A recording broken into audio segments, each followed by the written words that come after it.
દોસ્તો, આજના વિડીયોની અંદર આપણે જોશું કે જે સરકાર છે એ ધંધો શરૂ કરવા માટે લોકોને અલગ અલગ રીતે સહાય પૂરી પાડે છે.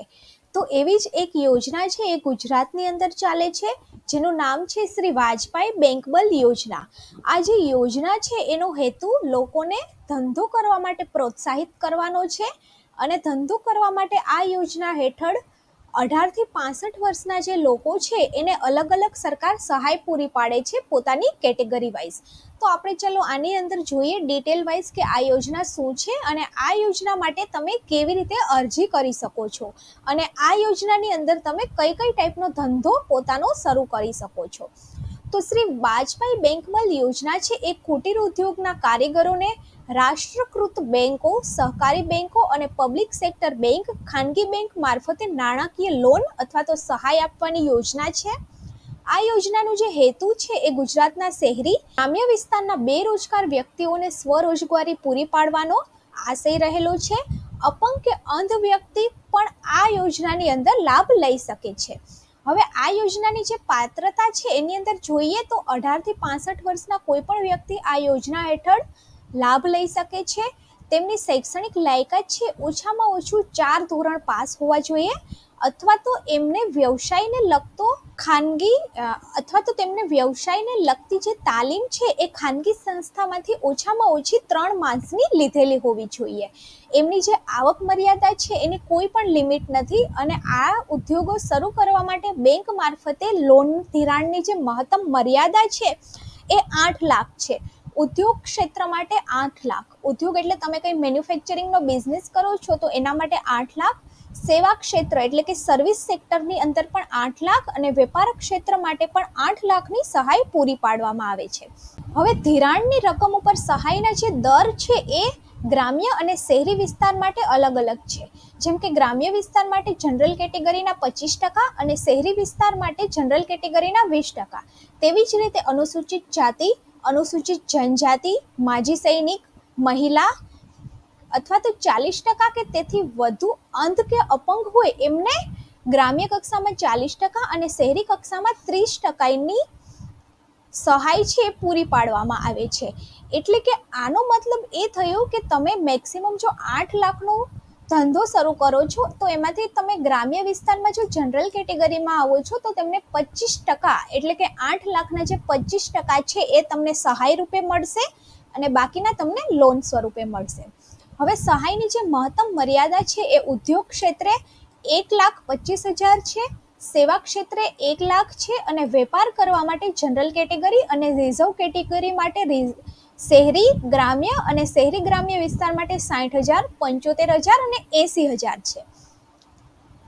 હવે અંધ કે અપંગ વ્યક્તિના કિસ્સામાં કોઈ પણ ક્ષેત્ર માટે મહત્તમ સહાય છે એ 1.25 લાખ રહેશે.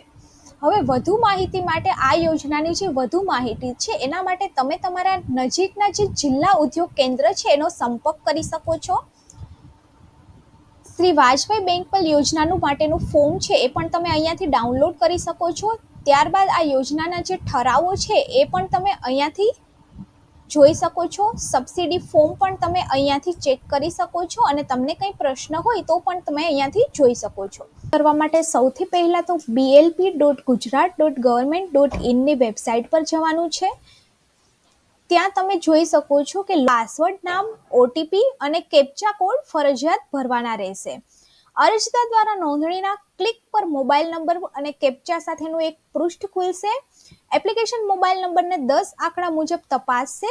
અરજદાર કેપ્ચા કોડ દાખલ કરશે અને જો મોબાઈલ નંબર અને કેપ્ચા કોડ યોગ્ય રીતે દાખલ ન થયા હોય તો સિસ્ટમ ચૂકનો સંદેશ પોપઅપ કરશે.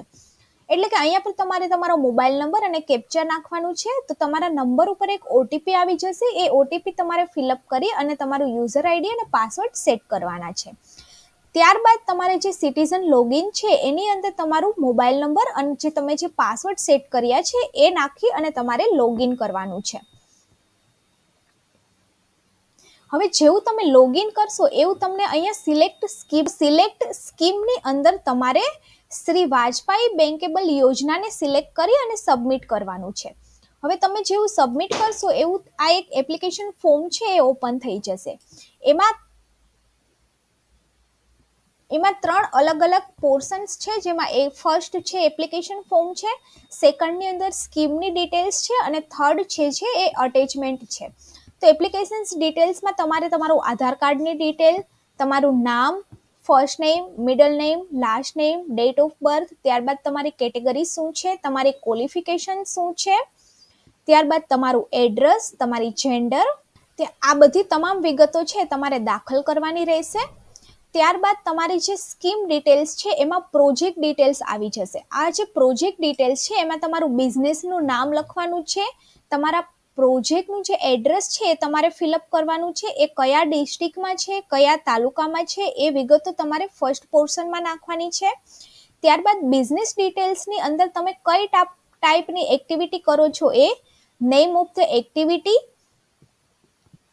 જો બિઝનેસ ઓલરેડી એક્સપાન્શન છે તો તેનું વર્કિંગ કેપિટલ, ત્યારબાદ ટર્મ્સ લોન એટલે કે મશીનરીઝ માટે કઈ લોન લખવાની છે, ફાઇનાન્શિયલ રિક્વાયર્ડ એટલે કે project cost, total project cost કેટલો છે એની વિગત તમારે અહીંયા પર ફિલઅપ કરવાની છે.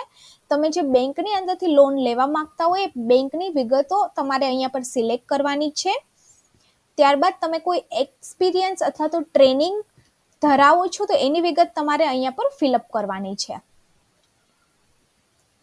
હવે જે નેમ ઓફ ધ એક્ટિવિટીઝ છે એમાં તમે જોઈ શકો છો કે લોખંડ, બોરિયા ખાલી વહાણ માટે, ચશ્મા ફ્રેમની pin, screen designing, pipe frame, તો અલગ અલગ જે બિઝનેસ છે એની વિગતો અહીંયા પર આવી જશે. ત્યારબાદ તમારો પ્રોજેક્ટ ન્યૂ છે અથવા તો તમે એક્સપાન્શન માટે લોન લેવા માંગો છો એ વિગત તમારે અહીંયા નાખવાની છે. ત્યારબાદ તમારે કેટલા ફાઇનાન્સ અથવા તો કેટલા સબસિડીની જરૂર છે એની વિગત તમારે અહીંયા પર ફિલઅપ કરવાની છે. જે અટેચમેન્ટ છે એની અંદર તમારે તમારું Aadhaar card, caste certificate, experience certificate અથવા તો એજ્યુકેશનલ સર્ટિફિકેટ, તમારો ફોટો, તમારા બિઝનેસનું પ્રૂફ અને તમે કયા પ્લેસ પર તમારો બિઝનેસ ચાલુ કર્યો છે એની વિગત, આ બધા ડોક્યુમેન્ટ્સ તમારે અહીંયા પર અટેચ કરી દેવાના છે. અને ત્યારબાદ તમારે અહીંયા પર જે સબમિટ એપ્લિકેશન્સ આપી છે એ સબમિટ કરી દેવાની છે. બધા જ ડોક્યુમેન્ટ્સ અપલોડ કરશો ત્યારબાદ તમે અહીંયા પર જોઈ શકો છો કે અહીંયા તમારા ડોક્યુમેન્ટ્સ વ્યૂ અને ડિટેલ્સ જોવા મળશે. અને તમારે અહીંયા પર જે ફાઇનલ સબમિટ એપ્લિકેશન્સ દેખાય છે ત્યાંથી તમારી એપ્લિકેશન્સ છે એ સબમિટ કરી દેવાની છે. એકવાર એપ્લિકેશન સબમિટ થઈ જશે એટલે સિસ્ટમ એપ્લિકેશન્સ નંબર છે એ જનરેટ થઈ જશે અને આ જે એપ્લિકેશન્સ નંબર છે એના પરથી તમે તમારી અરજીનું વિગત પણ આગળ જતાં ચેક કરી શકો છો. હવે તમે ઓપન કરશો એટલે અહીંયા પર તમે જે ડિટેલ્સ ફિલઅપ કરી છે એ તમને આખું તમારું પ્રોજેક્ટ જોવા મળશે. જેમ કે તમારો એપ્લિકેશન્સ નંબર શું છે, એપ્લિકન્ટનું નામ, આધાર કાર્ડ, બિઝનેસનું નામ, ત્યારબાદ એમની કેટેગરી, એમની એક્ટિવિટી શું છે એટલે કે કયા પ્રકારનો બિઝનેસ કરે છે, કેટલા અમાઉન્ટની જરૂર છે અને અહીંયા એપ્લિકેશનનું સ્ટેટસ પણ તમે જોઈ શકો છો. અહીંયા લખ્યું છે કે ફોરવર્ડ ટુ ફિલ્ડ ઓફિસર, તો આ એપ્લિકેશન ઓલરેડી રિવ્યૂ માટે જતી રહી છે. અને અહીંયા પર જે ડાઉનલોડ લખ્યું છે ત્યાંથી તમે તમારી જે એપ્લિકેશન્સ છે એ PDF ફાઇલની અંદર સેવ પણ કરી શકો છો. ત્યાં તમે જોઈ શકો છો કે એપ્લિકેશન સ્ટેટસ લખ્યું છે ત્યાં તમારે ક્લિક કરવાનું છે. ત્યારબાદ તમારા જે એપ્લિકેશન્સ નંબર જનરેટ થયા છે એ, તમારી ડેટ ઓફ બર્થ અને તમારું કેપ્ચા એ નાખી અને વ્યૂ કરશો તો તમારા એપ્લિકેશન્સ અથવા તો તમે જે એપ્લિકેશન કરી છે એનું હાલમાં શું સ્ટેટસ છે એ પણ તમે ઘરે બેઠા ચેક કરી શકો છો. તો દોસ્તો તમને જો આ વિડીયો સારો લાગ્યો હોય તો વિડીયોને વધારેમાં વધારે લોકો સુધી શેર કરો, એટલે આ જે યોજનાની અંદર જે લોકો પોતાનો ધંધો શરૂ કરવા માંગે છે એ વધારેમાં વધારે સબસિડી લઈ શકે. અને આવી જ નવી નવી માહિતી જાણવા માટે ચેનલની સાથે જોડાઓ અને ચેનલને સબસ્ક્રાઈબ કરો.